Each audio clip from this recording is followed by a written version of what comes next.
అంగములోపలను కుండలి సంగము దాపునను అంగములోపలను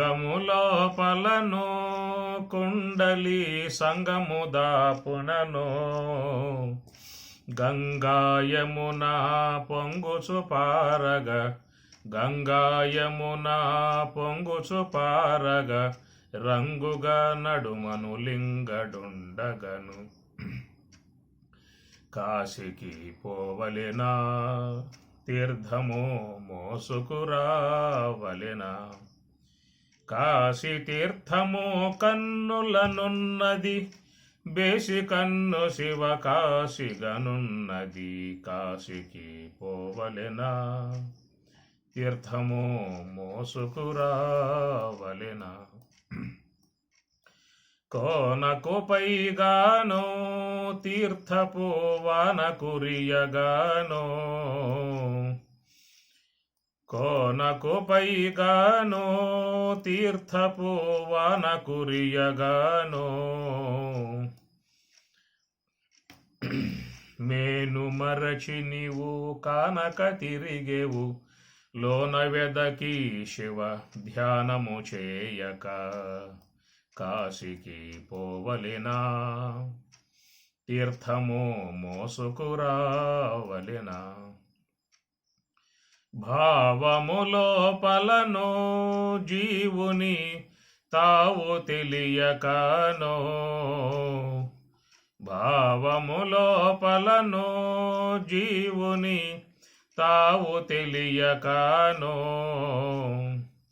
జీవగుణంబులు చికు విడిచి జీవగుణంబులు చికు విడిచి తా జీవ బ్రహ్మము తావు తెలిసితే కాశీకి పోవలెనా తీర్థము మోసుకురావలెనా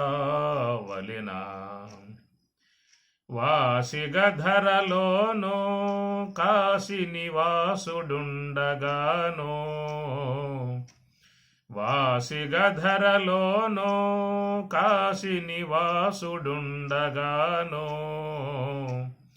చేసిన పాపము పాసిపోవునని చేసిన పాపము బాసిపోవునని కాశీకి పోదురు నివాసుని గానక కాశీకి పోవలెనా తీర్థము మోసుకురావలెనా కాశీ తీర్థము కన్నులనున్నది బేసి కన్ను శివ కాశిగనున్నది కాశీకి పోవలెనా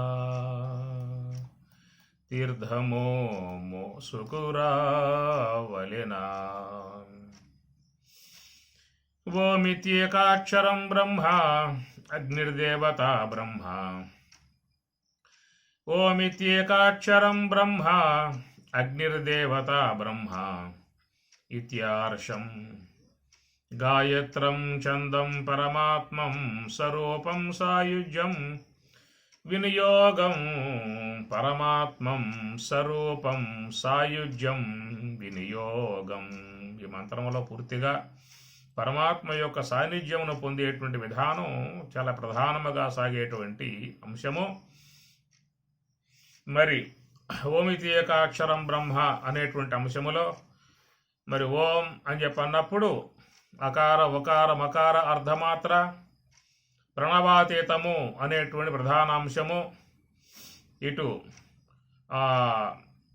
అధ్యస్థమై ఉన్నటువంటి అంశములు అధిష్టానము, ఈ రెండు కూడా దాంట్లో చేరి ఉన్నటువంటి విధానము.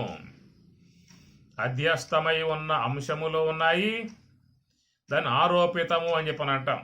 ఆరోపింపబడ్డ బాధింపబడేటువంటి బాధయోగ్యమై ఉన్నటువంటి అంశములు ఉన్నాయి.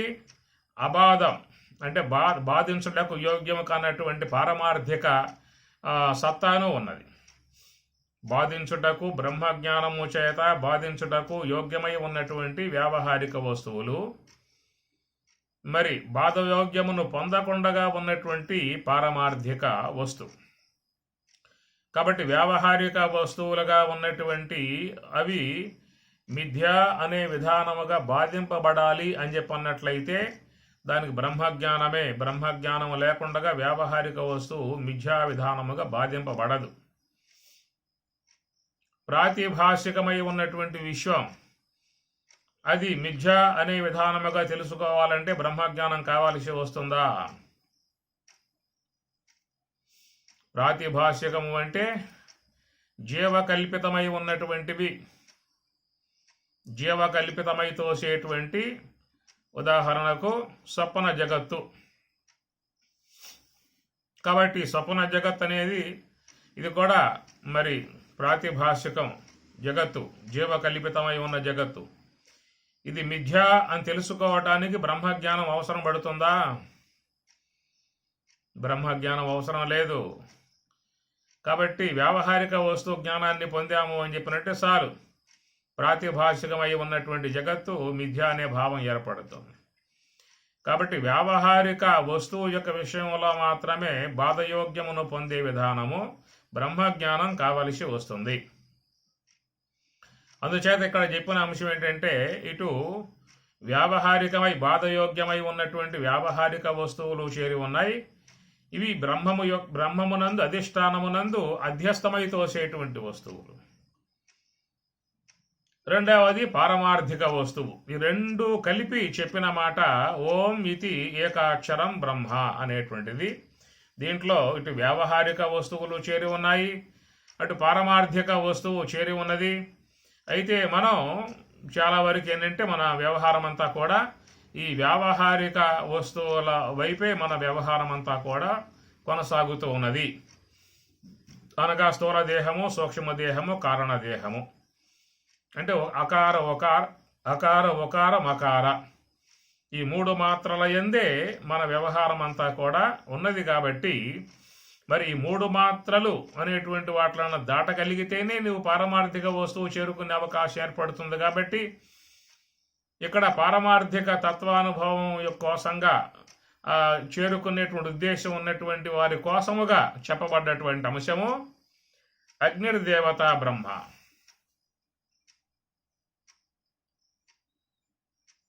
పర్లేదా పాయింట్? కాబట్టి ఓమితి ఏకాక్షరం బ్రహ్మ అనే దాంట్లో బాధయోగ్యమై ఉన్నటువంటి వ్యావహారిక వస్తువులను, పారమార్థికమై ఉన్నటువంటి బ్రహ్మమును, ఈ రెండు కూడా కలిసిపోయి ఉన్న విధానము ఓమితి ఏకాక్షరం బ్రహ్మ. కాబట్టి ఇక్కడ చేతనాత్మకమై ఉన్నటువంటి మనము జీవభావాన్ని పొంది, అవిద్య ఉపాధి కారణంగా జీవభావాన్ని పొంది ఈ సూక్ష్మదేహము స్థూల దేహములతో సంబంధం కలిగి వ్యవహారం చేసుకునేటువంటి వాళ్ళముగా ఉన్నాం. ఈ వ్యవహారం అనేటువంటిది అనాదిగా సాగుతూ ఉన్నది, ఇప్పటిది కాదు. అది ఎప్పుడు వచ్చిందో కూడా చెప్పే అవకాశము లేదు. దీన్ని ఏమన్నారు? అనిర్వచనీయము అన్నారు. అంటే చెప్పడానికి సాధ్యం కాని అంశం అని చెప్పేసి అని. అవామాన సగోచరము అన్నారు. అంటే వాక్కులకు అందేది కాదు.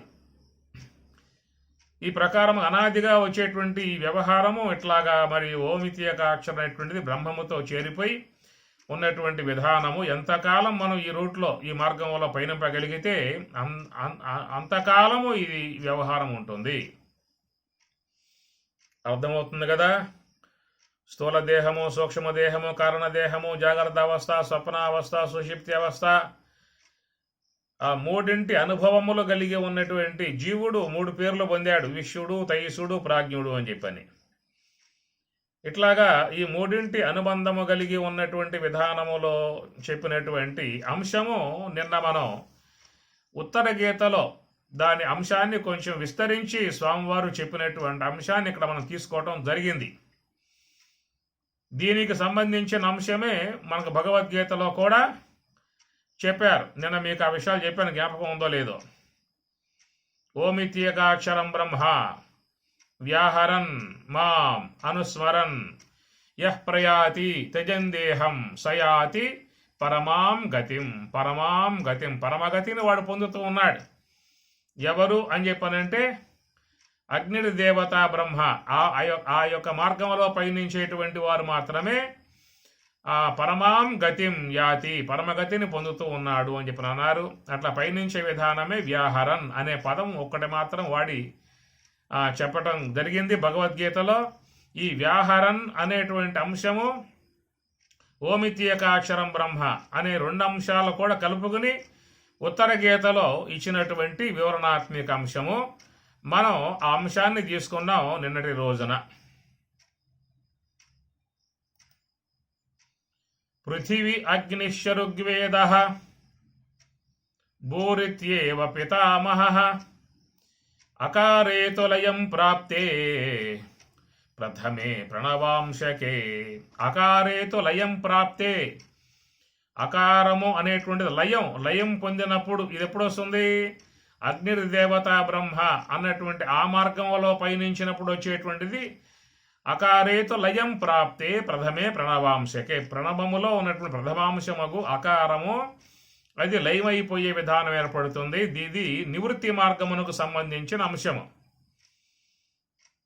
ప్రవృత్తి మార్గానికి సంబంధించిన అంశం ఏం చెప్పుకున్నాం? పృథివీ అగ్నిశ్చ ఋగ్వేదః భూహు ఇత్యేవ పితామహః. ఇక్కడ ఈ అంశం కాడ నిన్న మనం ప్రయాణం చేయటం జరిగింది. నిన్న ప్రయాణం చేసిన విధానములో కొన్ని అంశాల కాడ మనకు కొంత క్లారిటీ అనేది తక్కువగా కనబడ్డట్లుగా మనం ఫీల్ అయ్యాం.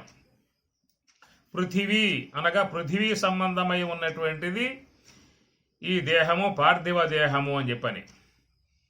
ఈ లోకములో ఉన్నటువంటి సకల జీవులు కూడా భూమి మీద అవతరించి భూమి మీద ఆవిర్భవించి ఉన్నటువంటి అన్ని జీవులు కూడా మట్టి శరీరములు. హిరణ్యగర్భుడు బ్రహ్మదేవుల వారు జీవులకు స్థూల దేహాన్ని ప్రసాదించాడు అనే మాటగా చెప్పే స్వాంగారు. విష్ణుదేవుడు స్థూల దేహాన్ని ప్రసాదించాడు అని చెప్పుకోవచ్చా? రుద్రుడు స్థూల దేహాన్ని ప్రసాదించాడు అని చెప్పుకోవచ్చా? ఏమి?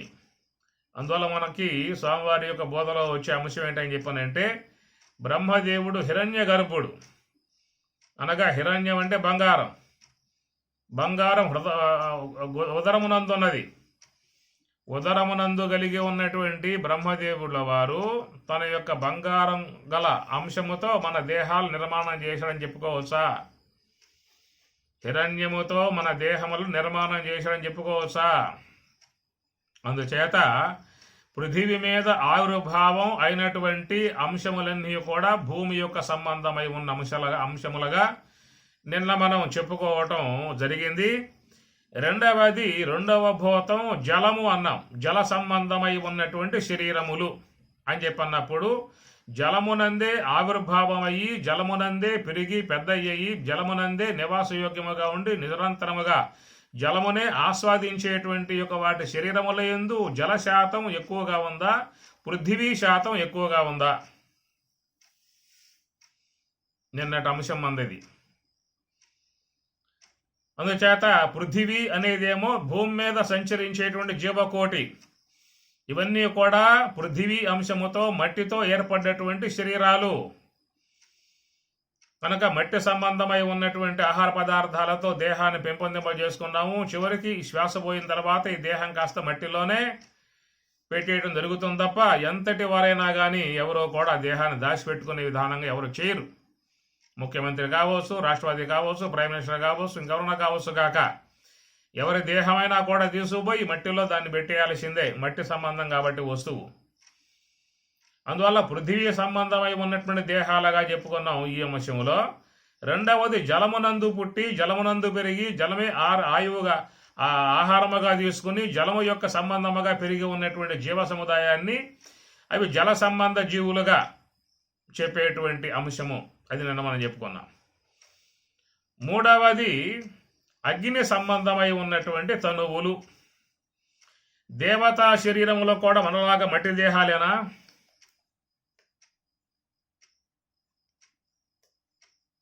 అంగీకరించే అవకాశం ఉంటే చెప్పండి.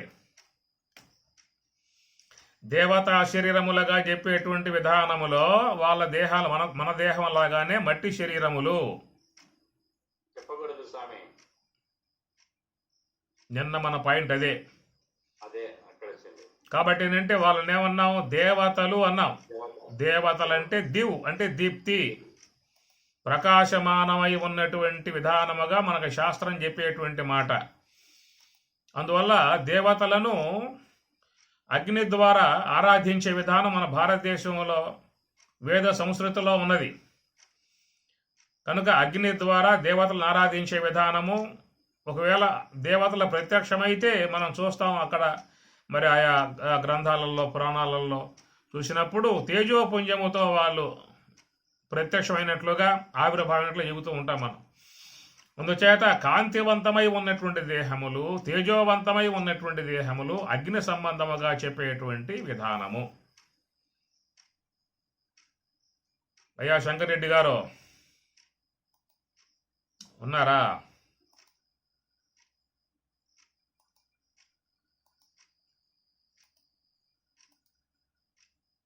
నిన్న వాయు సంబంధ, అదే మన పాయింట్, తాళం తీసా శంకరెడ్డి గారు. భగవద్గీత 17వ అధ్యాయము 4వ శ్లోకం తీయండి. పక్కన గీత ఉందా?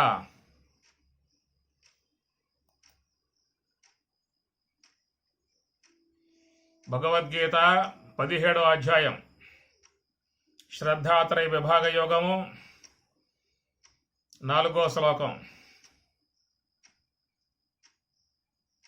దాన్ని చదవండి.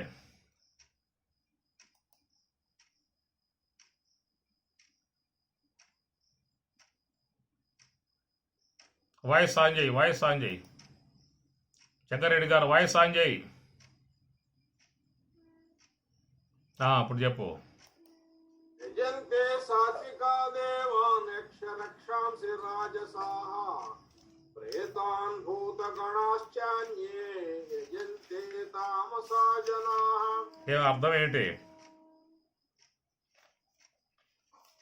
యజంతే సాత్వికా దేవా, యజంతే సాత్వికా దేవాన్. సత్వగుణం గలవారు దేవతలను, రజోగుణం గలవారు యక్షులను, రాక్షసులను, తమో గుణం గలవారు భూత ప్రేత గణములను పూజించుతున్నారు. మరి భూత ప్రేత గణాలు అనేటువంటి ఉన్నాయా, లేకపోతే స్వామివారు మనకి భయం పట్టించే ఉద్దేశం చెబుతూ ఉన్నారా? స్వామివారు మనకు భయం కలిగే ఉద్దేశంతో చెబుతూ ఉన్నారా, వాస్తవికంగా ఉన్నటువంటివిగా భావించవచ్చా? ఇది పాయింట్. అంటే ఇక్కడ స్వామి అంత లోతుగా మాకు తెలియదు కానీ మొత్తానికి భగవద్గీత ఒక ట్రాక్ లో వెళుతుంది, భగవంతుడి మినహా రెండవది లేదని చెప్పి అనేటువంటి పాయింట్ మీద చాలా సేపు నడిచింది. కాబట్టి ఇక్కడ యజంతే సాత్వికా దేవాన్ యక్షరక్షాంసి రాజసాః ప్రేతాన్ భూత గణాంశాన్యే. ప్రేత గణములు, భూత గణములు ఇలాంటి వాట్లను తామసికులై ఉన్నటువంటి వారు ఆరాధించే విధానము అనేటువంటి మాట. సాత్విక గుణము కలిగి ఉన్నటువంటి వారేమో దేవతలను ఆరాధించే, మనం చూస్తున్న లోకం రాముడిని సేవించేవాళ్ళు, విష్ణువుని సేవించేవాళ్ళు, అమ్మవారిని సేవించేవాళ్ళు, అయ్యప్ప స్వామిని సేవించేవాళ్ళు. ఇదంతా కూడా సాధారణంగా అందరికీ కూడా ఒక అనుకూలంగా ఉండేటువంటి విధానం లోకంలో సేవించుకుంటూ ఉన్నారు, పూజించుకుంటూ ఉన్నారు. ఇలాంటిదంతా ఉన్నది. రెండో వర్గం యక్షరక్షాంసి రాజసాః, యక్షులను రాక్షసులను పూజ చేసే విధానం రజోగుణం కలిగి ఉన్నటువంటి వారు అలాంటి ఆరాధన చేసే విధానముగా ఉంటుంది అని చెప్పి అన్నారు. ఇక మూడో అంశం తామసికులై ఉన్నటువంటి వారు భూతాన్ ప్రేత గణాంశాన్యే, భూత ప్రేత గణములు. ఏం ప్రభాకర్ గారు ఉన్నాయందామా లేవందామా, లేక స్వామివారు మనకేమైనా భయం పుట్టించే ఉద్దేశంతో బోధిస్తున్నటువంటి అంశము గ్రహించవచ్చా? ఒకవేళ అవాస్తవము ఈ శ్లోకం అని చెప్పినట్లయితే స్వామివారి తాత్పర్యం రాయరు కదా స్వరాజ్య గీతలో. స్వామివారు అర్థం రాశారు, శంకరులు తన భాష్యంలో రాసుకొచ్చారు. ఏ మహాత్ముడు ఈ శ్లోకాన్ని తీసి పక్కన పెట్టింది లేదు. కాబట్టి భూత ప్రేత గణములు అనేటువంటివన్నీ కూడా తామసికాంశముతో చేరి ఉన్నటువంటివిగా చెప్పేటువంటి మాట. నిన్న మనం ఈ విషయం చెప్పుకుంటూ ఇవన్నీ కూడా గాలిలో ఉండేటువంటి అంశముగా చెప్పుకున్నాం. ఎందుకంటే ఎప్పుడు మనకి శరీరం ఉన్నది, ఈ శరీరము అనేటువంటి విధానములో అంతర శరీరం, దాన్ని ఇన్నర్ బాడీ అని చెప్పి అంటాం కదా. ఫిజికల్ బాడీ, ఇన్నర్ బాడీ సూక్ష్మ దేహం. మరి ఈ సూక్ష్మ దేహము అనేటువంటిది స్థూల దేహం నుంచి విడబడే విధం ఒకనొకప్పుడు ఉంటుంది. ఏ రోజైనా ఈ స్థూల దేహం పార్థివ దేహం నుండి సూక్ష్మ దేహం విడబడుతుంది. విడబడ్డ రోజున ఆ సూక్ష్మ దేహం మనతోనే, మన యొక్క మధ్యలోనే ఉండే విధానం కాదా? అందుచేత ఇక్కడ చూసినట్లయితే సాత్విక సంబంధమై ఉన్నటువంటి ఆరాధన చేసేవాళ్ళు, పుణ్య సంస్కారం కలిగి ఉన్నటువంటి వారు పొందేటువంటి స్థానాలు అవి చెప్పుకొస్తూ ఉన్నారు. దీంట్లో మన గీతలో ఇంకో శ్లోకం వస్తుంది. ఎక్కడంటే యజంతే సాత్వికా దేవాన్, ఇక్కడ ఈ శ్లోకం చెప్పిన విధానం. మరొకసారి చెప్పిన శ్లోకంలో దేవతలను ఆరాధించే వాళ్ళు దేవతలను పొందుతూ ఉన్నారు, యక్షరాక్షసులను ఆరాధించే వాళ్ళు వాళ్ళను పొందుతూ ఉన్నారు అనే మాట ఒక శ్లోకం ఒకటి వస్తుంది మన గీతలోనే. యాంతి దేవ వ్రతా దేవాన్, పితॄన్ యాంతి పితృవ్రతాః, భూతాని యాంతి భూతేజ్య, యాంతి మధ్యార్జునోపి మాం. కాబట్టి లోకములో ఉన్నటువంటి ప్రాణులు అందరూ కూడా సాత్వికులేనా? అందరూ సాత్విక స్వభావం కలిగి సత్కర్మలు చేసేవాళ్ళుగా ఉన్నట్లు మనం భావించవచ్చా?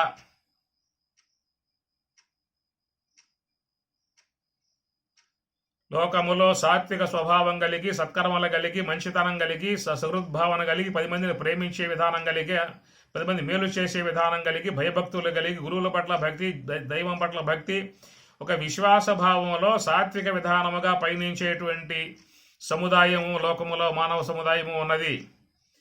రెండవది కామ క్రోధాదులకు లోనై విజృంభించి అరాచకాలు సృష్టిస్తూ లోకాలను బాధిస్తూ ఇతరులను బాధిస్తూ హింసిస్తూ చేసేటువంటి యొక్క వర్గం కూడా సమాజంలో మనం చూస్తూ ఉన్నాం. మహాదారుణముగా ప్రవర్తిస్తూ హత్యల చేస్తూ ఇతరులను బాధిస్తూ హింసిస్తూ ఒక క్రౌర్యముగా ద్వేష భావనతో ప్రవర్తించేటువంటి వారు ఉన్నారు. ఈ విధముగా పయనించినప్పుడు వాళ్లకు ఆయా గుణాలు అనేటువంటి సాత్విక సంబంధమై ఉన్న సంస్కారము, రాజసిక సంబంధమై ఉన్న సంస్కారము, తామసిక సంబంధమై ఉన్న సంస్కారములు. కాబట్టి సాత్విక సంబంధమై ఉన్న సంస్కారములు గలవాళ్ళు ఉత్తమ గతులు చేరే విధానముగా చెప్పుకొస్తూ ఉన్నారు.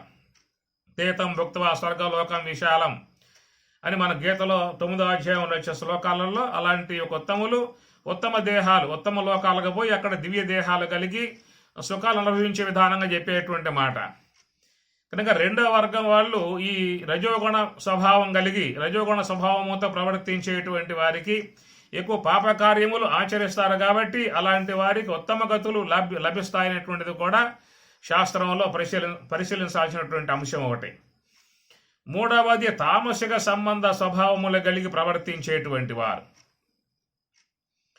అందుచేత ఈ తామసిక సంబంధ సంస్కారములతో కలిగి ప్రవర్తించేటువంటి వారు ఎక్కువగా లోకంలో చెడ్డ కార్యములు, పాపకార్యములు, దుండ కార్యములు, హింసాత్మక కార్యక్రమాలు చేసేటువంటి జీవులు, వాళ్ళకి సద్గతి అనేటువంటిది లేకుండా వాళ్ళు ఇక్కడే సంచరించేటువంటి వాళ్ళుగా ఉంటారని చెప్పనేటువంటి మాట. సరే, ఏది ఏమైనప్పటికీ కూడా మన దృష్టికి అందనటువంటి అంశములు ఇవన్నీ కూడా ప్రకృతి యొక్క చట్టంలో చేరి ఉన్నటువంటి అంశములు, అది ఈశ్వరుని యొక్క అధీనములో చేరి ఉన్నటువంటి అంశములు.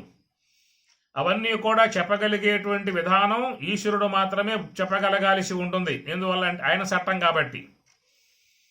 ఆయన చట్టంలో ఉన్నటువంటివి ఆయన చెబుతాడు, మన చట్టంలో ఉన్నటువంటివి మనం చూసుకుంటున్నాం ఎక్కడ. అందుచేత దేహానంతరం ఉన్నటువంటి విధానాలన్నీ కూడా భగవంతుని యొక్క విషయంలో ఋషులు దర్శించిన విధానము, ఆ ఋషుల ద్వారా వచ్చేటువంటి వేదవాక్యములు, సాక్షాత్తు మరి శ్రీమన్నారాయణుడు కాబట్టి పరమాత్మ ఈశ్వరుడు ఆయన చెప్పేటువంటి విధానములో చూసినట్లయితే మరి ఈ విషయాలలో జాగ్రత్తగా ఉండాల్సిన అంశముగా నిన్న మనం చెప్పుకున్నాం.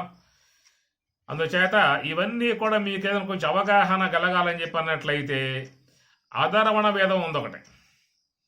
అధర్వణ వేదంలోకి పోతే దాంట్లో మీకు చాలా ఈ తామసిక సంబంధమై ఉన్న మంత్రభాగములు, అభిచార హోమములు, చేతబళ్ళు, ప్రయోగాలు ఇవన్నీ కూడా దాంట్లో చేరి ఉన్నటువంటి అంశములు.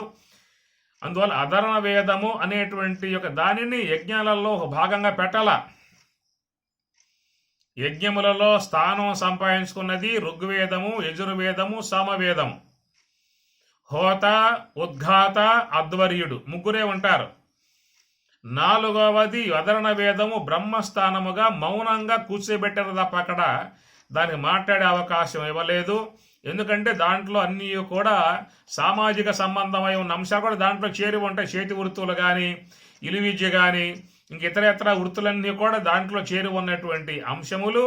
ఇంకా కనుక సాత్విక సంబంధమై ఉన్న అంశములు, రాజసిక సంబంధమై ఉన్న అంశములు, తామసిక సంబంధమై ఉన్న అంశములు, చేతబళ్ళు, ప్రయోగములు, వశీకరణ మంత్రాలు, అభిచార హోమాలు, ఇవన్నీ కూడా దాంట్లో చేరి ఉన్నటువంటి భాగాలు. మన ఆ కోవకు అడుగు పెట్టింది లేదు, దాంట్లో మనం పోయింది లేదు ఏమి.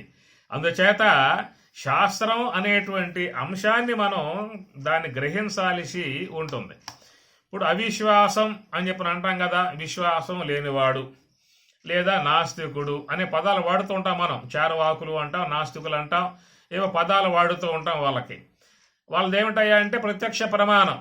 మేము మీ అన్ని నమ్మే అవకాశం మాకు లేదు, మీ శాస్త్ర ప్రామాణికం మాకు అవసరం లేదు, మాకు ప్రత్యక్షంగా గోచరిస్తేనే మేము దాన్ని విశ్వసిస్తాము అని చెప్పి అంటారు వాళ్ళు. ఉంది కదా లోకంలో వర్గం. మాకు మీరు చెప్పేటువంటివన్నీ కూడా కళ్ళబొల్లి కవర్లు, మాకు అవసరం లేదు, మాకు ప్రత్యక్షానుభవముగా తెలియబడితేనే మేము దానిని విశ్వసించే విధానం ఉంటుంది, నమ్మే విధానం ఉంటుంది అనేటువంటి మాట వాళ్ళు వాడుతూ ఉన్నారు. కాబట్టి ఇదే కోణములో మనం కూడా నాకు అనుభవంలోకి వస్తేనే నేను వాట్లను అనే కోణంలో పోతామా? నాకు అనుభవంలోకి వస్తేనే నేను వాట్లను అని చెప్పేటువంటి విధానాలు నమ్ముతా అని చెప్పి అన్నట్లయితే అప్పుడు మన పరిస్థితి ఏమిటి? భరించగలమా? ధరించగలమా? వాటితో యాగగలమా? వాటితో కాపరం చేయగలమా? అందువల్ల ఈ పార్థివ దేహములు ఉన్నంత వరకే మన వ్యవహారము లోకంలో కనపడే విధానముగా ఉన్నది. పక్క వాళ్ళతో మాట్లాడవచ్చు, చేరిక కలిగి కలిసి జీవించవచ్చు, భుజంపై చేయి వేసి చక్కగా ప్రేమగా మాట్లాడుకోవచ్చు, ఒకే చోట పడుకోవచ్చు, ఒకే కంచంలో భోంచేసుకోవచ్చు. ఇవన్నీ ఒకడెప్పుడు నీకు పార్థివ దేహము కలిగి ఉన్నటువంటి సందర్భంలో మాత్రం జరిగేటువంటి అంశములు. ఒకడు పార్థివ దేహముతో ఉండి మరొకడు పార్థివ దేహం వదిలిపెట్టి ఇద్దరు కలిసి ఉండే అవకాశం ఉంటుందా? అరే వాడేక నిన్న మొన్న నీతో పాటు ఉన్నది, ఈ పూటగా దేహం వదిలిపెట్టాడు, అంతే వ్యత్యాసం. ఇంతకుముందు దేహం ఉన్నప్పుడు సూక్ష్మ దేహం లేదా? కాబట్టి ఇప్పుడు సూక్ష్మ దేహం, స్థూల దేహం పోయింది. అంతకుముందు స్థూల దేహంతో ఉన్నటువంటి ఆ సూక్ష్మ దేహమే మనతో మాట్లాడాడు, వ్యవహరించాడు, తిరిగాడు, స్నేహం చేశాడు, మనతో పాటు ఒకే కంచంలో భోంచేసాడు, ఒకే మాంసంలో పడుకున్నాడు, భుజంపై చేసి బాయ్ నడుచుకున్న విధానం అంతా ఉన్నది. ఈనాడు ఏమి లేదయ్యా, నాకు పార్థివ దేహం, వాడి పార్థివ దేహం లేదు, ఇంతే వ్యత్యాసము. అంతగా భయపడే అంత అవసరం మనకేమిటి అక్కడ? సూక్ష్మదేహము లేదు అని చెప్పానంటే ఇంక పీడా పోయే, ఇంకేం లేదేక. సూక్ష్మదేహము లేదు అంటే మీకు ఏమైంది అక్కడేక? అకారంలో అకారం ఉంటుంది, ఉకారం లేదు, మకారం లేదు, అర్ధమాత్రక లేదు, ప్రణవాతీతం లేదేక. ఏమి ఓంకారం అని చెప్పన్నప్పుడు అకారం సూక్ష్మ స్థూల దేహము, ఉకారం సూక్ష్మదేహము, మకారం కారణదేహము, అర్ధమాతృక మహాకారణము, ప్రణవాతీతం బ్రహ్మము. కాబట్టి మీకు ఈ మాటలన్నీ కూడా మాండూక్యంలో శుద్ధంగా వచ్చాయి. మీరు మాండూక్యంలోకి పోండి. మాండూక్యోపనిషత్తు కేవలం ఈ ఓంకారం యొక్క సంబంధమై ఉన్న అంశాన్ని దాంట్లో చెప్పడం జరుగుతుందన్నమాట. కాబట్టి ఇక్కడ స్థూలదేహము స్థూలదేహం ప్రత్యక్షం ఉంది కాబట్టి విశ్వసించేదే అవసరం లేదు. సూక్ష్మదేహాన్ని విశ్వసించాలి, కారణదేహాన్ని విశ్వసించాలి, మహాకారణాన్ని విశ్వసించాలి, దానికి అధిష్టానముగా ఉన్న బ్రహ్మాన్ని. ఇవన్నీ విశ్వాసంలో భాగాలే. అందువల్ల నాస్తికులుగా చెప్పేటువంటి వాళ్ళు, లేక చారువాకులుగా హేతువాదులుగా ఉన్నటువంటి వారు చెప్పేది ఒక్క స్థూల దేహమే, పార్థివ దేహం తప్ప మీరు చెప్పే సూక్ష్మదేహం లేదు, కారణదేహం లేదు, మహాకారణం లేదు, బ్రహ్మం లేదు, ఏమి లేదు. ఎప్పుడైతే ఈ మాటలు వాడామో ఇక మనకి మాండూక్యం మొత్తం పోయినట్లే. నాంతః ప్రజ్ఞం న బహిష్ప్రజ్ఞం నో భయతః ప్రజ్ఞం న ప్రజ్ఞానఘనం న ప్రజ్ఞం నా ప్రజ్ఞం అదృష్టం అవ్యవహార్యం అగ్రాహ్యం అలక్షణం అచింత్యం ఏకాత్మ ప్రత్యయసారం ప్రపంచ ఉపశమం శాంతం శివం అద్వైతం చతుర్థం మన్యంతే సహ ఆత్మా సవిజ్ఞేయ చతుర్థం మన్యంతే. చతుర్థం 4వ స్థానంలో చెప్పుకొచ్చినటువంటి అంశం మనం అడగబోలా. మనం ఉన్నటువంటి స్థానం ఎక్కడ అంటే అకార స్థలంలో ఉండి స్థూల దేహంతో వ్యవహరిస్తూ ఉన్నాం. ఉకార స్థలములో ఉండి సూక్ష్మ దేహంతో వ్యవహరిస్తూ ఉన్నాం. మకార స్థలములో ఉండి కారణదేహంతో విశ్రమిస్తూ ఉన్నాం. కాబట్టి ఈ ప్రకారముగా ఉన్నటువంటి విధానములో మనకి సూక్ష్మ దేహం అనేటువంటిది ఒకటి ఉన్నది. దానికి నువ్వు ఏం పేరు పెడతావు పెట్టుకో. దేహంలో ఉండగా సూక్ష్మ దేహం అనే పేరు పెట్టుకున్నావు. దేహము నుండి బయటకు వచ్చిన తర్వాత ఏం పేరు పెట్టుకుంటావు? ఆ పేర్లు మిమ్మల్ని భయానకం చేస్తా ఉన్నాయి. స్థూల దేహము నుండి బయటకు వచ్చిన తర్వాత మనం పెట్టుకున్న పేర్లు ఏవైతే ఉన్నాయో అవి మనకు భయానకం కలగజేసేటువంటివిగా ఉన్నాయి.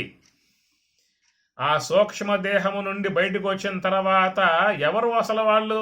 నీవు నేను కాదా? స్థూల దేహము నుండి బయటకు వచ్చిన తర్వాత నీవు నేను కాదా? ఈ దేహంతో ఎల్లకాలం ఎట్లాగా ఉంటామా? ఏదో పూట స్థూల దేహం వదిలి బయటకు రావాల్సిన ఆవశ్యకత మనకు లేదా? ఆ వచ్చిన పూట మనకేం పేరు పెడతారు? ఆ పెట్టుకున్న పేర్లే మనకు భయానక వాతావరణముగా అయ్యాయి అంతవరకే. కాబట్టి స్థూల దేహముతో ఎల్లకాలం ఉండే విధానం కాదుగా జీవులకి. జాతస్య హి ధ్రువో మృత్యు ధ్రువం జన్మ మృతస్య చ ధ్రువం నిశ్చయం మరణం నిశ్చయం అని చెప్పి అన్నాడు. బయటికి రావాల్సిందే దేహం వదిలిపెట్టేసేసి.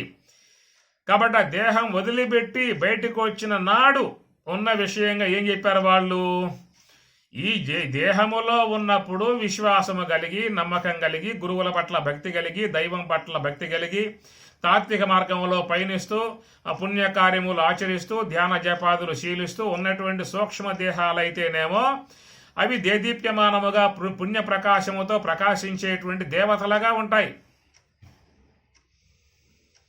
ఏవైతే ఏ జీవులైతే సాత్విక సంబంధం లేకుండా రజస్సు తమస్సులను పైన వేసుకుని ఈ రజో సంబంధ తమో సంబంధ వ్యవహారాలుగా కర్మలు చేసినప్పుడు ఆ కర్మల యొక్క సంబంధమై ఉన్నటువంటి దోషాలు పాపాలే వచ్చి చుట్టుకుంటాయి. కాబట్టి ఆ విధముగా చుట్టుకుని ఉన్నటువంటి ఆ యొక్క సూక్ష్మ దేహాలు బయటికి వచ్చిన తర్వాత వాటి వల్లే లోకములో బాధపడే విధానాలు లాంటివి ఉన్నటువంటి విషయం.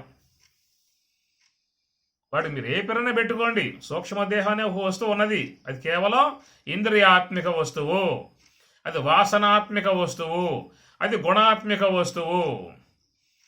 వాయు గంధాన్యవాసయాత్ మనం చెప్పుకున్నాం ఈ శ్లోకం మీద, మనం చెప్పుకున్నాం కదా, వాయు గంధాన్యవా. కాబట్టి లోన ఉన్నటువంటి సూక్ష్మదేహాన్ని అక్కడ ఆయన గారు వాయువు అనేటువంటి అంశముగా చెప్పుకొచ్చాడు. వాయు గంధాన్ ఇవ, పుష్పములలో ఉన్నటువంటి సుగంధాన్ని వాయువు పట్టుకుపోయినట్లుగా లోన ఉన్నటువంటి సూక్ష్మదేహము కూడా వాయువాంశముగా చెప్పేటువంటి అంశము. అందువల్ల అవి వాయువు యందు సంచరించేటువంటి విధానముగా అవుతాయి. ఇక్కడ ఏం చెప్పుకొచ్చారని చెప్పనంటే తృణ జలోక న్యాయము అని చెప్పని అన్నారు. తృణ జలోక న్యాయము అని చెప్పనంటే మరణించిన తర్వాత ఏ యొక్క జీవుడైతే ఉన్నాడో అట్టి జీవుడు తృణ జలోక న్యాయముగా పయనించే విధానముగా ఉంటుంది అని చెప్పని అన్నారు. ఎవరు వాళ్ళు ఎలాంటి జీవులనే మాట చెప్పినప్పుడు ఆసురీం యోనిం ఆపన్నా మూఢా జన్మని జన్మని జన్మని జన్మని ఈ శ్లోకం అన్వయించే విధానము తృణ జలోక న్యాయము.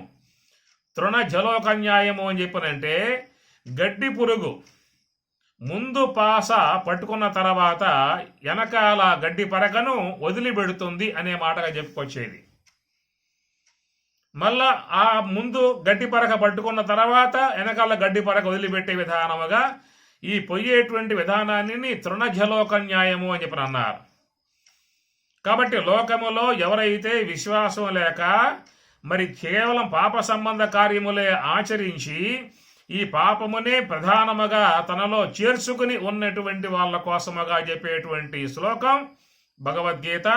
ఆసురీం యోనిం ఆపన్న త్రివిధం నరకస్యేదం ద్వారం నాశనం ఆత్మనః కామః క్రోధః తదా లోభః తస్మాత్ ఏతత్తు త్రయం త్యజేత్. త్రివిధం నరకస్యేదం, నరకానికి ద్వారములై ఉన్నటువంటివి ఏం చెప్పారు స్వామి గారు? కామః క్రోధః తదా లోభః. ఈ మూడు కూడా నరకస్య ద్వారం, నరకానికి తీసుకుపోయేటువంటి ద్వారములుగా చెప్పాడు. తస్మాత్, ఆ కారణం చేత ఏతత్ త్రయం త్యజేత్, నువ్వు జీవితంలో వాట్లను వదిలిపెట్టు అని చెప్పని అన్నారు. వాటితో సంబంధం పెట్టుకోమాక అని చెప్పని అన్నారు. ఏమిటవి? త్రివిధం నరకస్యేదం ద్వారం నాశనం ఆత్మనః కామః క్రోధః తదా లోభః. మనం వీటి విషయమై గతంలో ఒక దాన్ని ఏమంటారు పటం తయారు చేశాం. 3 వదలాలి, 3 పట్టుకోవాలి అన్న అంశంతో మనం ఒక చక్కగా ఒక నీతి జ్ఞాన గీతా సందేశముగా తయారు చేశాము. అలాంటివి మీరు ప్రింట్ అయ్యింది అందరికీ కూడా మన జూమ్లో వచ్చి అలా అందరికి పంపించండి. అవి కూడా వాళ్ళు కూడా చూసుకుంటారు. కాబట్టి భగవంతుడు చెప్పినటువంటి విధానములో అయ్యా మీ జీవితం బాగు చేసుకోవాలని చెప్పిన, ఉత్తమ గతులకు చేరుకోవాలని చెప్పనంటే ఈ చెప్పేటువంటి ఈ 3 కూడా జీవితంలో ఆచరించు, వదిలిపెట్టమాక. నీ జీవితాన్ని పతనం చేసేవి, నిన్ను నరకానికి తీసుకుపోయేటువంటి ఏవైతే 3 ఉన్నాయో ఆ 3ంటిని జీవితంలో నుంచి దూరం చేసుకో అనేటువంటిదిగా చక్కటి సందేశం. భగవద్గీత 18వ అధ్యాయంలో చెప్పిన శ్లోకం ఏమిటి? యజ్ఞ దాన తపః కర్మ నత్యాజ్యం కార్యమేవ తతో. యజ్ఞ దాన తపః కర్మ, యజ్ఞము దానము తపస్సు అనబడేటువంటివి ఈ 3 కూడా పావనాని మనీషినాం, నీ వ్యక్తిత్వమును బాగు చేస్తాయి, సూక్ష్మదేహాన్ని బాగు చేస్తాయి, సత్కర్మల ఆ పుణ్య సంస్కారం సంపాదించి పెడతాయి. కాబట్టి ఈ 3ంటిని మాత్రం నత్యజేత్, వదిలిపెట్టమాక అని చెప్పి అన్నాడు. నువ్వు వదిలిపెట్టాల్సిన ఏమిటి? త్రివిధం నరకస్యేదం ద్వారం నాశనం ఆత్మనః. ఆత్మనః నాశనం, నీ వ్యక్తిత్వమును పతనం చేస్తాయి, నీ జీవితాన్ని పాడు చేస్తాయి, సూక్ష్మదేహాన్ని నరక కోపంలో పడవేసేటువంటివిగా ఉన్నటువంటివి 3. కామః క్రోధః తదా లోభః. ఈ లోభము అనేది సత్కార్యములు చేసేందుకు ఇష్టపడదు.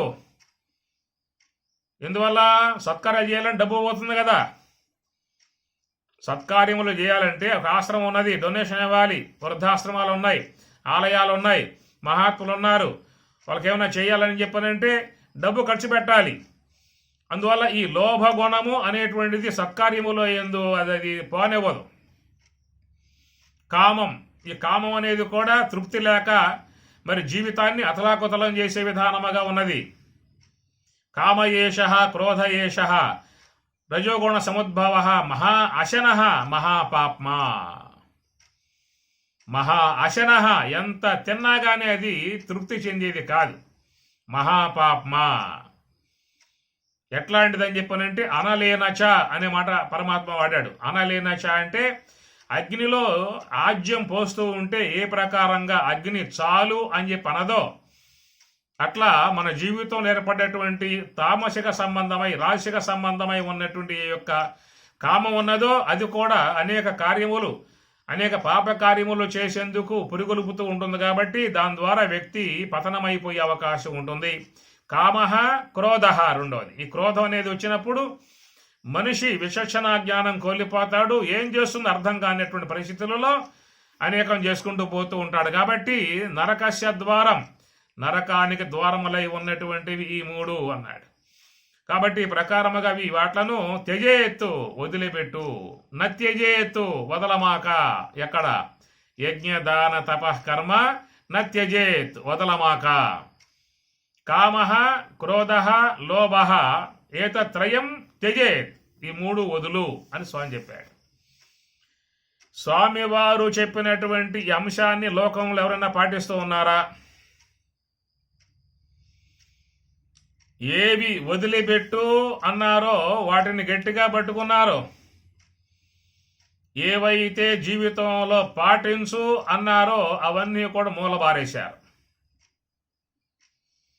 ఈ విధముగా జీవితం అనేది ఉన్నప్పుడు వాని యొక్క జీవన విధానం తర్వాత ఏమవుతుంది? ఈ మాట మీకు చెప్పింది ఈశావాస్యం చెప్పిన మాట 2వ శ్లోకం 2వ మంత్రం. మీకు తెలుసు, అందరికి తెలుసు ఆ మంత్రం మీకు. అసూర్యా నామతే లోకాః అంధేన తమసా ఆవృతాః తాన్ తే ప్రేత్య. ప్రేత్య అంటే దేహం సాలించిన తర్వాత, ప్రేత్య అంటే చనిపోయాక. తాన్ ప్రేత్య ఆత్మహనః జనాః, వాళ్ళని ఆత్మహంతకులు అనే పదం వాడాడు అక్కడ అసలు మంత్రంలో. ఆత్మహనః అంటే ఆత్మహంతకులు. ఆత్మను చంపే అవకాశాలు ఉన్నాయా? నైనం చందంతి శస్త్రాని నైనం దహతి పావకః నచైనం క్లేదయంత్యాపో నశోషయతి మారుతః అచ్ఛేద్యోయం అదాహ్యోయం అక్లేద్యః అశోష్యః ఏవ చ నిత్యః సర్వగతః స్థాణుః అచలః అయం సనాతనః. పక్క చెబుతూ ఉండగా భగవద్గీతలో ఈశావాస్యంలో మరి ఆత్మహనః జనాః అని చెప్పినన్నారు. ఆత్మహంతకులుగా అంటే ఏంటి? ఇక్కడ తన వ్యక్తిత్వమును ఇలాంటి గుణాలతో చెడగొట్టుకున్నాడు. ఆత్మ అంటే మనసుకు కూడా అర్థం వస్తుంది. ఉద్ధరేదాత్మనాత్మానం ఆత్మానం అవసాదేత్ ఆత్మయవ హ్యాత్మనో బంధు ఆత్మయవ రిపురాత్మన అనే మాటల్లో లోన ఉన్న సూక్ష్మదేహం, ఎవరైతే సూక్ష్మదేహాన్ని అనేక చెడ్డ కార్యములతో పాడు చేసుకుంటారో అలాంటి వారి యొక్క సూక్ష్మదేహం పూర్తిగా పతనమయ్యే విధానం ఏర్పడుతుంది. కాబట్టి ఆ ప్రకారముగా తాను చేసేటువంటి కార్యముల ద్వారా లోన ఉన్నటువంటి సూక్ష్మదేహాన్ని పూర్తిగా వ్యక్తిత్వమే లేకుండగా, దానికి ఎలాంటి సద్గతే లేకుండగా, ఉత్తమ గతులే లేకుండగా చాలా హీన మార్గములో హీన దేహాలు ఎత్తే విధానముగా దాన్ని మనం ఆ విధంగా చేయటాన్ని చెప్పిన మాట. అసూర్యా నామతే లోక అంధేన తమసా ఆవృతాః తాను తే ప్రేత్య అభిగచ్చంతి ఏకేచ ఆత్మహనః జనాః. కాబట్టి సూక్ష్మదేహాన్ని చైరాని కార్యాలతో చేసి పాపమంతా కూడా మూట కట్టింపజేసి ఆ సూక్ష్మదేహాన్ని పూర్తిగా పాడు చేసినటువంటి యొక్క వాళ్ళ ఆ సూక్ష్మ దేహాలు ప్రేత్య దేహం సాలించిన తర్వాత ఎక్కడికి పోతాయనే మాటకి అసూర్యా నామతే లోక అందేన తమసా ఆవృతాః అంధత్వముతో తమస్సుతో బాగా ఆవహించి ఉన్నటువంటి ప్రదేశాలలో చేరి ఉంటాయి. నిన్న మీకు అదే చెప్పింది. పాడుబడ్డ గృహాలు, పాడుబడ్డ సత్రాలు, పాడుబడ్డ ఆలయాలకు పోయి పడుకోమాకండి, నివాసం చేయమాకండి అని చెప్పేసి చెప్పడం కారణం. కాబట్టి ఒకవేళ దీని విషయంలో మాకు నమ్మకాలు లేవండి అని చెప్పన్నట్లయితే ప్రయోగాత్మకంగా పోవచ్చు. పెద్దలు చెప్పే మాటలు ఉన్నాయి కనుక అవన్నీ కూడా తామసికముతో బాగా చేరి ఉన్నటువంటి ఒక జీవ కణము కాబట్టి, జీవజాలము కాబట్టి అలాంటివన్నీ కూడా తమస్సు యొక్క దాంట్లోనే ఆశ్రయించి ఉంటాయి. ఎవరి శరీరములైతే సంస్కరింపబడి పుణ్యం కలిగి జ్ఞానం కలిగి ఉంటాయో అలాంటి వారి యొక్క దేహములు దేదీప్యమానముగా దివ్య దేహాలుగా ఉంటాయి, దేవతా దేహాలుగా ఉంటాయి. ప్రాప్య పుణ్య కృతాం లోకాన్ ఉషిత్వా శాశ్వతీ సమాహ శుచీనాం శ్రీమతాంగేహే యోగ భ్రష్ట అభిజాయతే. యోగ భ్రష్ట అనే పదం వాడాడు. భ్రష్టుడు అయినప్పటికీ కూడా వాడు చేసింది ఏమిటి? యోగం. అంటే యోగం నుంచి జారిపోయాడు. కొద్ది కాలం చేసుకుంటూ వచ్చాడు, బ్రహ్మ విద్య అధ్యయనం చేస్తూ ఉన్నాడు, యోగాభ్యాసం చేస్తూ ఉన్నాడు. కానీ మధ్యకాలంలో దాన్ని చేసే అవకాశాలు లేక మానుకోవచ్చు, లేక పూర్తిగా బ్రహ్మానుభవాన్ని పొందే అవకాశం లేకుండా మధ్యలోనే ఆయువు అయిపోయి దేహం సాలించవచ్చు. కనుక సత్కార్యములో పయనించాడు కాబట్టి, యోగ మార్గంలో పయనించాడు కాబట్టి, బ్రహ్మ విద్య అధ్యయనం చేశాడు కాబట్టి, పుణ్య మార్గంలో పయనించాడు కాబట్టి అలాంటి విధానముగా ఉన్నటువంటి వాళ్ళను ఉద్దేశించి ఈ మాట చెప్పే అవకాశం ఉందా? అసూర్యానామతే లోక అంధేన తమస ఆవృతాహ తే తాను తే ప్రేత్య వాళ్ళ దేహం సాలించిన తర్వాత చీకటి గుహలలో చీకటి అంధకారాలలో అలాంటి వాటిల్లోకి పోతారు యోగం ఆచరించేటువంటి వారు అన్నమాట వాడే అవకాశం ఉన్నదా? కనుక అన్ని కోణాల నుంచి మీకు వచ్చేటువంటి మాటలు ఎవరయ్యా చెప్పేదంటే ఈశ్వరుడు మాత్రమే చెప్పాల్సి ఉంటుంది. అయితే నాకు అనుభవం లేదు కదా, నేను ఎట్లా మాటలను గ్రహించే అవకాశం ఉంటుంది? నీకు అనుభవానికి విశ్వంలో అన్నీ రావు. నాంతోస్తి మమ దివ్యానాం విభూతీనాం పరంతప, నా విభూతులకు ఐశ్వర్యానికి నా మహిమకు అంతం లేదు. నమే విదుస్వరగణాః ప్రభవం నమహర్షయః అహం ఆదిర్హి దేవానాం. నా యొక్క దివ్యత్వాన్ని నా యొక్క మహిమను నా యొక్క యథార్థ విధానాన్ని నమే విదుస్వరగణాః స్వరగణాలకి నా యొక్క పూర్ణ విధానం తెలియబడదని చెప్పి అన్నాడు. నమే విధు సురగణాః మహర్షయః, మహర్షులకు కూడా నా యొక్క దివ్యత్వము నాలో ఉన్నటువంటి యొక్క అన్నింటి స్వరూప విధానాలు మహర్షులకు కూడా తెలియవు అనే మాట వాడినప్పుడు మనం ఏ పాటి వాళ్ళం? నాకు రాలేదే. అరే ఒక పక్క నమే విధు సురగణాః మహర్షయః అనే మాట ఆయన వాడుతూ ఉంటే దేవతలై ఉన్నటువంటి వారికి కూడా నా దివ్యత్వం పూర్ణముగా తెలియదు, మహర్షులకు కూడా నా యొక్క పూర్ణత్వం తెలియదు, వాళ్ళు కొంత లెక్కే నన్ను గ్రహించగలిగారనేటువంటి మాట వాడుతూ ఉన్నప్పుడు అంత తపో సంపన్నులై ఉన్నటువంటి విధానం ఉన్నటువంటి వాళ్ళు ఇంత అజ్ఞానంలో పడిపోయి ఇంద్రియాలకు వశమైపోయి రాగద్వేషాలకు వశమైపోయి దేహ వ్యామోహాల్లో మునిగిపోయి ఏమి ఈ పార్థివ దేహంతో నానా తిప్పలబడేటువంటి యొక్క విధానముగా ఉన్నటువంటి మానవుడు అల్పజ్ఞుడుగా కించిజ్ఞుడుగా పరిచ్ఛిన్నుడుగా అవిద్యాబద్ధుడుగా మనసుకు వశం గలవాడుగా ఉన్నటువంటి జీవుని పరిధి ఏమిటి?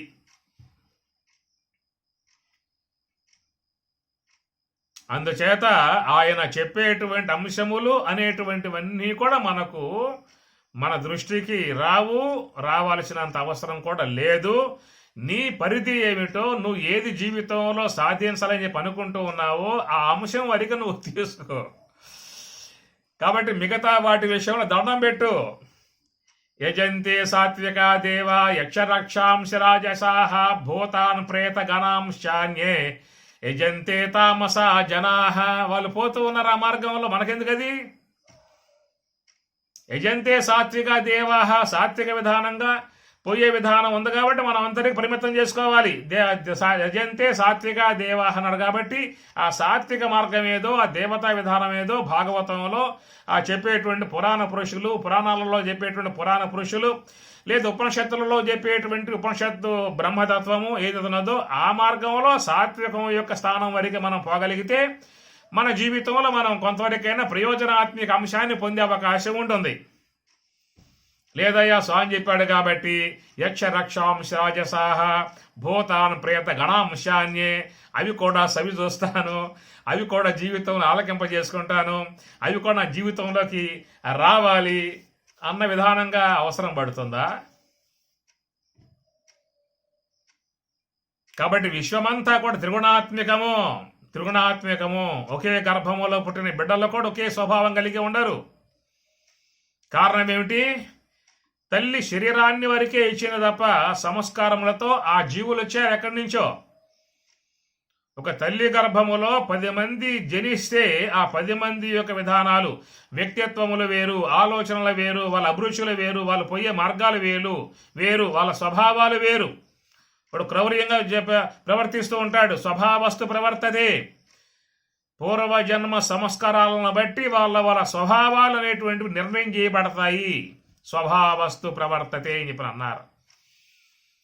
అందుచేత ఈ లోన ఉన్నటువంటి ఈ సూక్ష్మ దేహం అనబడేటువంటి విధానములో తాను చేసేటువంటి సత్కార్యముల విధానముగా యజంతే సాత్విక దేవాహ అన్నట్లుగా సాత్విక మార్గంలో పయనించే విధానములో దేవతారాధన, గురువు యొక్క ఆరాధన, బ్రహ్మ విద్య ఆరాధన, సోహంభావ ధ్యాన విధానము ఉన్నటువంటి వాళ్ళు ఆ విధాన మార్గంలో వాళ్ళు పయనించడానికి అనుకూలంగా మార్గం వేసుకున్నారు వాళ్ళు, అటు వెళ్ళిపోతారు వాళ్ళు. ఇక రజోగుణ తమోగుణముగా ఉన్నటువంటి వాళ్ళు చేసుకున్నప్పుడు వాళ్ళ విధానములో వాళ్ళు ప్రయాణం చేసేదిగా వాళ్ళు ఉంటారు. కాబట్టి అవన్నీ కూడా మనం నాకు దాన్ని బట్టి విశ్వాసం లేదయ్యా అని చెప్పి అంటానికి అవకాశం లేదు. నీ విశ్వాసంతో ఆయనకే అవసరము? నువ్వు విశ్వసిస్తే ఆయనకు వచ్చే లాభం ఏంటి? విశ్వసించకపోతే ఆయనకు వచ్చే నష్టం ఏంటి? ఆయనకు వచ్చే నష్టం ఏమైనా ఉందా? ఆయనకు వచ్చే లాభం ఏమైనా ఉన్నదా? విశ్వసిస్తే నీకు వచ్చే లాభాలు కొన్ని ఉన్నాయి, విశ్వసించకపోతే నీకు వచ్చే నష్టాలు నీకున్నాయి. కాబట్టి ఎవరికి ఉండే నష్టాలు వాళ్ళకున్నాయి, ఎవరికి ఉండే లాభాలు వాళ్ళకున్నాయి తప్ప అలా ఆటి విషయాలలో మనం విశ్వసించకపోతే ఆయనకు వచ్చేటువంటి లోటుపాట్లు ఏమి లేవు. మనం విశ్వసించి మార్గంలో పోతే ఆయనకు వచ్చేటువంటి గొప్పతనం అనేది ఆయనకి ఎక్కడేమి లేదు. అందువల్ల విశ్వంలో ఉన్నటువంటి యొక్క అంశాలన్నింటినీ కూడా వేదములో పొందుపరచబడి ఉన్నాయి. కాబట్టి ఆ వేదములోని అంతర్గతమై ఉన్నటువంటి అంశాలు ఇక్కడ ఈయన గారు చెప్పే విధానంగా చేస్తున్నాడు. కాబట్టి ఇది శ్రీమద్ భగవద్గీతాసు ఉపనిషత్సు అని ముందే చెప్పాడు. ఉపనిషత్తులలో ఉన్నటువంటి అంశాలు బోధిస్తున్నానని చెప్పి అన్నాడు. కాబట్టి వేద సంహితలలో ఉన్నటువంటి యొక్క అంశాలు మనకి చెప్పేటువంటి విధానముగా ఉన్నటువంటివి. వేదం 2 భాగాలు కదా, పూర్వ భాగం ఉత్తర భాగం అని చెప్పని. అందుచేత ఉత్తర భాగమై ఉన్నటువంటి ఉపనిషత్తుల యొక్క విషయం అంతా కూడా నీకు బ్రహ్మ విద్య రూపముగా కొనసాగింది. సాంఖ్య, కర్మ, జ్ఞాన, విజ్ఞాన, అక్షర పరబ్రహ్మ, రాజవిద్య, రాజగుహ్య, ఇట్లాగా నీకు బ్రాహ్మీ సంబంధమై ఉన్నటువంటి ఉపనిషత్తుల యొక్క ఉత్తర భాగమై ఉన్నటువంటి జ్ఞాన భాగం నడిచింది. కానీ మీకు వేదములోని పూర్వ భాగం, ఈ పూర్వ భాగములో అనగా ఈశ్వరుని యొక్క విభూతి, ఈశ్వరుని యొక్క ఐశ్వర్యము, ఈశ్వరుని యొక్క అధీనములో ఉన్నటువంటి దేవతామూర్తులు, ఇవన్నీ కూడా మీకు పూర్వ భాగంలో వస్తాయి. వేదం ఆ పూర్వ భాగములో ఉన్నటువంటి అంశములను ప్రస్తావించినటువంటి అధ్యాయాలే భగవద్గీత 11, 10, 11. 10వ అధ్యాయం అంతా ఏమిటి? విభూతి విధానం, దేవతల యొక్క విధానం. కాబట్టి దేవగణాలన్నీ కూడా నాలో ఉన్నాయి అన్నాడు. ఆదిత్యానాం అహం విష్ణు, రుద్రానాం శంకరశ్చాస్మి, మునీనామప్యహం వ్యాసః, కవీనాం ఉశనా కవి, దండో దమయతామస్మి. యముడు నా అంశము, రాముడు నా అంశము, కృష్ణుడు నా అంశము, విష్ణువు నా అంశము, శివుడు నా అంశము.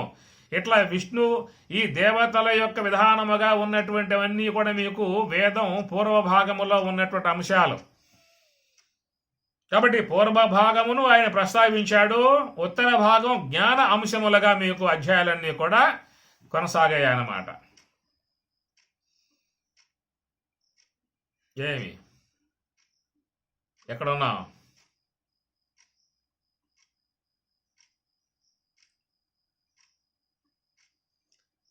కాబట్టి ఇక్కడ చూసినట్లయితే మనకున్న సమయమే తక్కువ. మనం బతికేదే 3 పూట్ల 3 నాళ్ళ ముచ్చట అని చెప్పి అంటారుగా. పోయి ఓ ముచ్చట బాల్యం ముచ్చట, అది ఎప్పుడు పోయిందో మనకు జ్ఞాపకం లేదేక. యవనం అందామా, అది ఎప్పుడో జారిపోయింది. ఉందేమిటి? చరమాంకంలో ఉన్నాం. ఏ పూట యమధర్మరాజు దున్నపోతి గంట మోగిస్తాడో పద అని చెప్పి అంటాడు, చెప్పే అవకాశాలు లేవేక. అతి స్వల్పమై ఉన్నటువంటి, సంకుచితమై ఉన్నటువంటి, పరిమితమై ఉన్నటువంటి విధానములో మనము ఏ కోశాన కూడా అన్నింటినీ ఆకలింపజేసుకునే అవకాశాలు లేవు. లోకములో ఎవరెవరు ఏ ఏ గుణములు కలిగి ఉంటారో, ఏ స్వభావం కలిగి ఉంటారో వాళ్ళు ఆ మార్గంలో పయనించే వాళ్ళుగా ఉన్నారు. ఆ శ్లోకంలో చెప్పినట్లుగా యజంతే సాత్వికాదేవ యక్షరక్షాంశ రాజసాహ భూతాన్ ప్రేత గణాంశాన్ని యజంతే తామసా జనా అన్నట్లుగా లోకంలో 3 రకాల జీవ సముదాయం ఉన్నది. రావణ బ్రహ్మ రజోగుణ స్వభావం గలవాడు, విభీషణుడు సాత్విక స్వభావం గలవాడు, కుంభకర్ణుడు తమోగుణ స్వభావం గలవాడు. ఈ తమోగుణం కలిగి ఉన్నటువంటి కుంభకర్ణుడు తమస్సులో గెలిపోయాడు, నిద్రపోవటమేగా. ఈ రజోగుణం కలిగి ఉన్నటువంటి రావణుడు ఊరుకున్నాడా? స్థిమితంగా ఉన్నాడా? ప్రశాంతంగా ఉన్నాడా? రాజ్యం చాలదా? ఉన్న భోగాలు చాలవా? ఉన్న ఐశ్వర్యం చాలదా? ఊరుకున్నాడా? పోయాడు, దండయాత్ర చేశాడు, అందరినీ కూడా కొట్టడము, చంపటము చేయటం. అది రజోగుణ విధానాలు. విభీషణుడు పరమ భక్తుడు, న్యాయాన్ని మాట్లాడేవాడు, ధర్మాన్ని మాట్లాడేవాడు, ధర్మ పక్షాన ఉండి మాట్లాడేటువంటి వాడు. నిందించినా దూషణ చేసినా కూడా తన ధర్మాన్ని విడిచిపెట్టాలా. చివరికి వద్దనుకున్నాడు, రాముని పాదాలని ఆశ్రయించాడు. కాబట్టి ఈ ప్రకారంగా లోకంలో ఈ 3 రకాలైనటువంటి యొక్క జీవులు ఉన్నారు.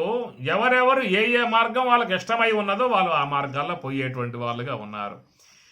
కాబట్టి మనం పోయేటువంటి మార్గం ఏమిటో చూసుకుని మనం పోవటమే తప్ప వాడి మార్గం నాకు తెలియట్లేదే అని చెప్పని మనకాడిది కూడా మనకు అవసరం లేదు. విశ్వంలో చాలా ఉన్నాయి.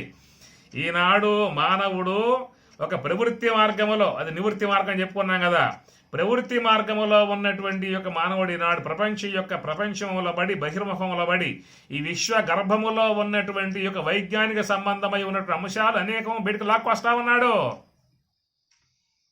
ఎన్ని రకాల గతంలో విమానం అంటారా, దేవతలు విమానంలో పోతారంట ఆకాశంలో అని చెప్పుకుంటూ ఉంటే ఊరుకోరా ఉత్తమ అట్లా ఎన్ని కూడా పుట్టిన పురాణాలు. ఆకాశం ఎట్లా పోతుంది విమానం? అది ఏ ఆధారం లేకుండా అన్న రోజులు కూడా ఉన్నాయి లేవా? ఈనాడు కొన్ని వేలు రోజు మొత్తం మీద ప్రపంచ దేశాలు మొత్తం ఎన్ని ఉన్నాయి? 200 దేశాలు ఉన్నాయి. 200 దేశాలలో చూసినట్లయితే ప్రపంచ దేశాలలో సంచరించేటువంటి విమానములు మొత్తం కొన్ని లక్షలు ఉన్నాయి. ఒక్కటి కూడా భూమి మీద పడకుండా, ఒక్కటి కూడా ఒకటోడు ఢీ కొట్టుకోకుండా పయనింపజేసే విధానముగా మానవునికి మేధస్సు ఎదిగింది. ఏవి గ్రహాంతరాలకు పోతూ ఉన్నాడు. విశ్వగర్భములో ఉన్నటువంటి అన్నిటిని కూడా బయటకు లాక్కొస్తూ ఉన్నాడు. ఈనాడు మనం చూసేటువంటి అత్యద్భుతమై ఉన్నటువంటి ఈ జూమ్ ఏమిటి? ఎక్కడ నువ్వు ఉన్నావు, ఎక్కడ నేను ఉన్నాను? నేను పంపించిన యాప్ పంపించండి, అమెరికా పంపించండి, ఆడ కనబడతా, రష్యా పంపించండి, ఆడ కనబడతా. ప్రపంచ దేశాలలో నువ్వు ఎక్కడికి పంపించిన నా లింకు ఆడే ప్రత్యక్షం అవుతాను నేను. ఎందెంది ఎదుకు చూసినా అందందే కలను. ఏమిటి వైజ్ఞానికం? ఎక్కడ ఉన్నది? ఇదంతా విశ్వగర్భములో ఈశ్వరుడి యొక్క మహిమలో దాగి ఉన్నటువంటి అంశాలు. కాబట్టి జీవుడు తన మనస్సును ప్రయోగింపజేసి, ఆలోచనను ప్రసరింపజేసి విశ్వగర్భములో ఉన్నటువంటి దివ్య విభూతులు, దివ్య మహిమలన్నీ కూడా బయటికి లాక్కొచ్చి తన వినియోగంలో చక్కగా పెట్టుకుంటూ ఉన్నాడు. ఆనాటి కాలంలో శ్రీరాముడు సీతాన్వేషణలో నిమగ్నమైనప్పుడు మరి వాలిని సంహరించి సుగ్రీవుణ్ణి కాపాడాడు. అయ్యా సుగ్రీవా, మరి మన ఒప్పందం ప్రకారంగా నీకు రాజ్యం వచ్చిన తర్వాత నా సహాయపడతా అని చెప్పి అన్నావు కదా, మరి నువ్వు నా సహాయంగా నిలబడి సీతాన్వేషణ చేయమని చెప్పి అన్నాడు రాముడు. అన్నప్పుడు చెప్పాడు సుగ్రీవుడు, అయ్యా స్వామి, ఇది వర్షాకాలం స్వామి, ఈ వర్షాకాలంలో ఎవరూ రాలేరు, ఎవరు కూడా వచ్చినా కానీ ఇక్కడ నివాసంగా ఉండే అవకాశాలు లేవు, ఎవరిని పిలిచే అవకాశాలు లేవు. కాబట్టి వర్షాకాలం 3 నెలలు లేదా 4 నెలలు, ఈ 4 నెలలు అయిపోయిందాక మనం కొంచెం ఓర్పు వహించాల్సి ఉంటుంది. ఈ 4 నెలలు వర్షాకాలం అయిపోయిన తర్వాత అప్పుడు మనం ప్రయత్నం చేద్దామని చెప్పని సుగ్రీవుడు చెబితే రాముడు ఏమంటాడు?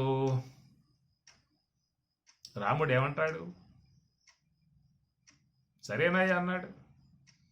4 నెలలు ఏమీ చేసే అవకాశం లేక రాముడు గుహలో నివాసంగా కాలం గడిపాడు. అది ఆనాటి యొక్క విధానం. మరి ఈనాటి విధానం ఎమ్మటే ఎక్కడ ఉందో మొత్తం గూగుల్ ఎర్త్ కొట్టాడు అని చెప్పారంటే గూగుల్ ఎర్త్ నుంచి ఎక్కడ ఎవరున్నారు, ఏమన్నారు, ఎక్కడ బాంబు పడేయాలో, ఎక్కడ వాడిని తీసుకొచ్చి పాతలు పడేయాలో ఒక టెక్నాలజీ విశ్వంలో ఉన్నది లాక్కొచ్చాడు వీడు. నాంతోస్తి మమ దివ్యానాం విభూతీనాం సాకారాంశమై ఉన్నటువంటి భగవంతుని యందు విభూతి అంతా కూడా ఉన్నది. అదే విశ్వరూపముగా దర్శింపజేశాడు. ఆయనకి విశ్వరూపం దర్శింపజేశాడు. చూడవయ్యా అని చెప్పి అన్నాడు. నేను చూడగలనా స్వామి అని చెప్పి అన్నాడు. నా చూసే ఉద్దేశం ఉందని చెప్పి అన్నాడు. నేను అనుగ్రహించి చూపిస్తే చూస్తా అని చెప్పి అన్నాడు. దానికేముందయ్యా చూపిస్తా అని చెప్పి అన్నాడు.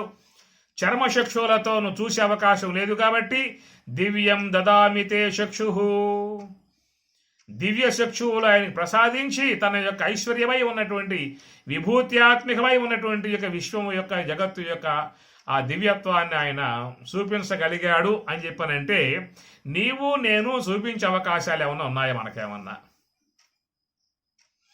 ఆయనకు చూపించే అవకాశం ఉన్నదా?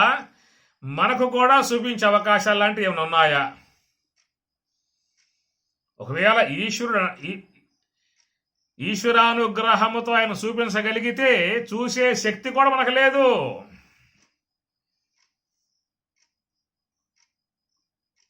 అందుచేత విశ్వములో ఉన్నటువంటి ఈశ్వరుని యొక్క విధానములో ఉన్నటువంటి అంశాలు అవి చాలా మనకు తెలియకుండా ఉన్నటువంటి అంశములు కాబట్టి అలాంటి వాటి విషయాలలో మనం స్వామి చెప్పేటువంటి, మహర్షులు చెప్పేటువంటి, జ్ఞానులు చెప్పేటువంటి, ఉపనిషత్తులు చెప్పేటువంటి అంశాలని అధ్యయనం చేసి వాటి పట్ల మనం ఒక విశ్వాస భావంతో ఉండి మనకు అవసరము అయినటువంటి మేరకు మాత్రమే మనం తీసుకుని ముందుకు పోవాల్సి ఉంటుంది తప్ప అన్నింటినీ కూడా దర్శించుకోవడానికి అవకాశం ఉన్నటువంటిది మన దగ్గర లేదు.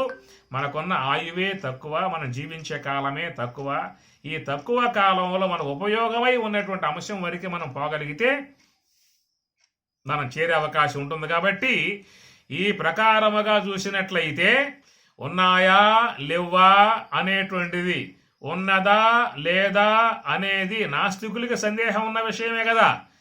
మనం చెప్పేటువంటి బ్రహ్మం, మనం చెప్పేటువంటి దేవుడు వాడు ప్రశ్నేస్తున్నాడు ఉన్నాడా లేడా. ఉంటే ఒకవేళ మాకు అనుభవానికి వస్తేనే మేము దానిని విశ్లేషించే విధానముగా అన్న కోణంలో మనం కూడా అడుగు పెట్టామనుకోండి, మనం కూడా ఆస్వాదించాలి. మనకు అవసరం అవన్నీ కూడా. అది అందువల్ల మనం చెప్పుకున్న అంశం ఏంటని చెప్పానంటే మనం పృథివీ అగ్నిశ్చ ఋగ్వేద భూరిత్యేవ పితామహ అన్నటువంటి అంశము భూహు వ్యాహృతి, అదే అకార పాదము అన్నారు. అకార ప్రథమాంశ, అకారములో చేరి ఉన్నటువంటి విధానములో పృథివీ అని మొదటిగా పదం వాడాడు కాబట్టి మనం ఆ పదం తీసుకుని పృథివీ అని చెప్పనంటే ఈ పార్థివ సంబంధమై ఉన్నటువంటి దేహములు కలిగి ఉన్నటువంటి సముదాయము, జీవ సముదాయము మనకి భూగడ్డ మీద భారతదేశమే కాదు ప్రపంచ దేశాలలో ఉన్న సమస్త జీవులందరూ కూడా మట్టితో నిర్మాణం చేయబడ్డటువంటి దేహములే. కనుక మట్టి నుంచి వచ్చినటువంటి యొక్క సస్యాదుల నుంచి సుఖశూన్యతలు ఉత్పన్నమైతే వాటి నుంచి జీవోత్పత్తి ఏర్పడితే వాడు లవమాసాలు తల్లి తినేటువంటి ఆహారం నుంచి కొంత భాగం స్వీకరించి దేహాన్ని పెంచుకుంటే భూమి మీద పడిన తర్వాత భూసారమైనటువంటి యొక్క ఆహారం స్వీకరించి దేహాన్ని పెంచుకుంటే చివరికి శ్వాస పోయిన తర్వాత ఆ దేహం వల్ల మట్టిలోకే చేరిపోతుంది. కాబట్టి అకార పాదములో ఉన్నటువంటిది భూహు వ్యాహృతి అని చెప్పి అన్నాము. కాబట్టి భూహు వ్యాహృతిలో అకార పాదములో ఉన్నటువంటి ఈ దేహము అనే అంశము కాడ మనము మన ప్రయాణాన్ని కొనసాగించాము. కాబట్టి ఏంటంటే ఈ అంశాలు మనం మీకు పుస్తకాల్లో నిన్న ఎవరో ప్రశ్న వేశారు, లక్ష్మణి గారు చెప్పారా అని చెప్పాను. ఏమిటా పాయింట్? నువ్వు ఏం విన్నావని, ఏం గ్రహించావని చెప్పని, ఏ శాస్త్రం పరిచయం ఉందని చెప్పేసి అని నువ్వు వచ్చిందే ఒక గంట ముందు. ఆ గంట ముందుకే నువ్వు రెచ్చిపోయి లక్ష్మణి గారు చెప్పారా అంత ఆతృత నీకెందుకు? కొద్దిగా అనొచ్చుగా. నీకు ఓర్పు లేదా? సహనం లేదా? అంత లెక్కలేంతనవా? విను విను. వింటూ ఉంటే వినగ వినగ నీకే విషదంబుల ఉసుమ్ము శ్రవణ పుటములున్న సార్థక్యమేమిరా వినగ వలయు పెద్దలు అనెడవన్నీ వినగ వినగ నీకే విషదంబుల ఉసుమ్ము. వేమన ఇంకో మాట కూడా వాడతాడు. అది ఏమిటంటే మీకోసం చెప్తాను చెప్పి అనుకోమాకండి, నా కోసం చెప్పుకుంటున్నాను చెప్పి అనుకోండి. ఏమిటంటే ఆ శ్లోకం, ఆ పద్యం ఏమని చెప్పిన పద్యం ఇది. ఆది కారణమును అల్పుడెట్లెరుంగు, ఆది కారణమును అల్పుడెట్లెరుంగు చెప్పలేడు గాని తప్పుబట్టు. అంటే ఇవేమనకు మరి ఆయనకున్న అనుభవాలు ఏమిటో, ఆయన ఎలాంటి విధాయకాలుగా లోకంలో చూశాడో ఆ భావాలను బట్టి ఆయన ఒక పద్యం మన ముందు పెట్టేసేసాడు. ఆది కారణమును అల్పుడెట్లెరుంగు చెప్పలేడు గాని తప్పుబట్టు అని అంటూ కిందాక మొగటంలో ఒక ఉదాహరణ చెప్పుకొస్తాడు. ఆ ఉదాహరణ అనేది కొంచెం మనసుకు బాధ కలిగే అవకాశం ఉంటుంది. నేను చెప్పట్లా ఉదాహరణ. తరువ తరువ బుట్టు తరువు నందనలంబు తరువ తరువ బుట్టు దది ఘృతంబు తలప తలప పుట్టు తనువున తత్వంబు విశ్వదాభిరామ వినురవేమ. తరువ తరువ బుట్టు తరువ నందనలంబు. ఆ కట్టెలు రెండు కూడా బాగా మదించినప్పుడు దాని నుంచి అగ్ని ఆవిర్భావం అవుతుంది. తరువ తరువ పుట్టు దది ఘృతంబు. బాగా చిలికితే తప్ప నీకు దాంట్లో వెన్న నీకు బయటకు వచ్చే అవకాశం లేదు. తలప తలప పుట్టు తనువున తత్వంబు. ఆ మనస్సుని అంతర్ముఖము చేసి ధ్యానమనందు ఒక పట్టు సారింపజేసుకుని మనసు నిలబెట్టి చూడగలిగితే నీకు వేదము యొక్క అంశాలు గోచరించే అవకాశం ఏర్పడుతుంది. ఏ శ్లోకమైనా ఏ పదమైనా ఆ పదం మీద నిలబడగలిగితే ఉండగలిగితే నీకు అక్కడి నుంచి ఈశ్వరుడు నీకు ఆ భావాన్ని ప్రసాదించే అవకాశం ఉంటుంది. అందుచేత వినటం కూడా ఒక కళ. వినే విధానాన్ని ముఖ్యంగా పెంచుకోవాలి. ఏదన్నా మేము చెప్పగలుగుతామని అన్నట్లయితే రెడీ, నేనున్నా వినటానికి, నేను వింటాను, చెప్పు. ఓమిత్యేక అక్షరం బ్రహ్మ. మనం తీసుకున్నప్పటికి ఎంతకాలం అయింది? కానీ దాదాపుగా ఓమిత్యేక అక్షరం బ్రహ్మ అనేటువంటి ఒక పదం మీద నడుస్తుంది. ఒక పూట చెప్పిన అంశం మరొక పూట కాకుండా దాంట్లో అనేక అంశాలను స్పృశిస్తూ పయనిస్తున్నటువంటి విధానము. అదే చెప్పు చాలు, నేను వింటాను. ఓమిత్యేక అక్షరం బ్రహ్మ, అదే చెప్పు చాలు, నేను వింటాను. శాస్త్రదృష్టం గురుర్వాక్యం తృతీయం ఆత్మనిశ్చయం. ఏమి తల్లి ఇప్పుడు కూడా చేపట్టి తల్లి నడపదు.